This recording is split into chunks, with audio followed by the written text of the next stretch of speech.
मी गेल्या काही काळामध्ये ज्या योजना माझ्या माय माऊलींच्या करता दिलेल्या आहेत, बांधवांच्या करता दिलेल्या आहेत, बऱ्याचशा योजना आज देखील त्यांना माहिती नाही.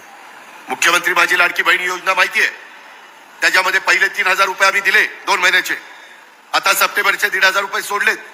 ते तुमच्या अकाउंटला येतील, काहींच्या आया बहिणीच्या अकाउंटला आले. रक्षाबंधन होऊन गेलं तरी देखील जाईल तिथं माझ्या माय माऊली मला राखी बांधतात, अतोनात प्रेम करतात, पाठिंबा देतात. ते सांगतात की दादा तुम्ही आमच्या करता एक चांगली योजना आणली, सरकारने आणली, महायुतीने आणली. आणि धनंजयनी सांगितलं तसं विरोधक टीका करतात. काही जण म्हणाले की आम्ही सरकारमध्ये आल्यानंतर ती योजना बंद करू. का रे बाबा, तुमच्या का पोटात दुखतं? जर माझी माय माऊली खुरपणीला जाते, काचा गोळा करते, कचरा गोळा करते, धुणं भांडी करते, अशा पद्धतीची कामं करत असताना झोपडपट्टीमध्ये राहते, गरीब आहे, आम्ही योजना आणल्या त्या एका समाजाला, एका जातीला, एका धर्माला डोळ्यासमोर ठेवून आणल्या नाही. हा अजितदादाचा वाद आहे. मी शब्दाचा पक्का आहे.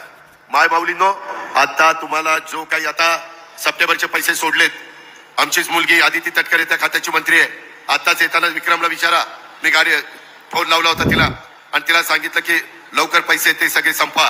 ते संपवले की पुढचे पैसे सोडतो आणि मग तुम्हाला आचारसंहिता लागायच्या आत माझ्या माय माऊलींना ऑक्टोबरचे नोव्हेंबरचे 3,000 रुपये परत तुम्हाला पाठवतो. जसं माझ्या रक्षाबंधनला आम्ही 3,000 रुपये दिले, महायुती सरकारने दिले, तसं भाऊबीज आहे. भाऊबीजेला पण माझ्या बहिणीला, माझ्या माय माऊलीला मी खाली हाताने पाठवणार नाही, तिला ओवाळणी देणार म्हणजे देणार. हा माझा वाद आहे. हे सांगायला मी जनसन्मान यात्रेच्या निमित्तानं जातो. माय माऊलींनो, सगळ्यांना सांगा घरी जाऊन, काही काही घरामध्ये दोघींना पैसे येत आहेत.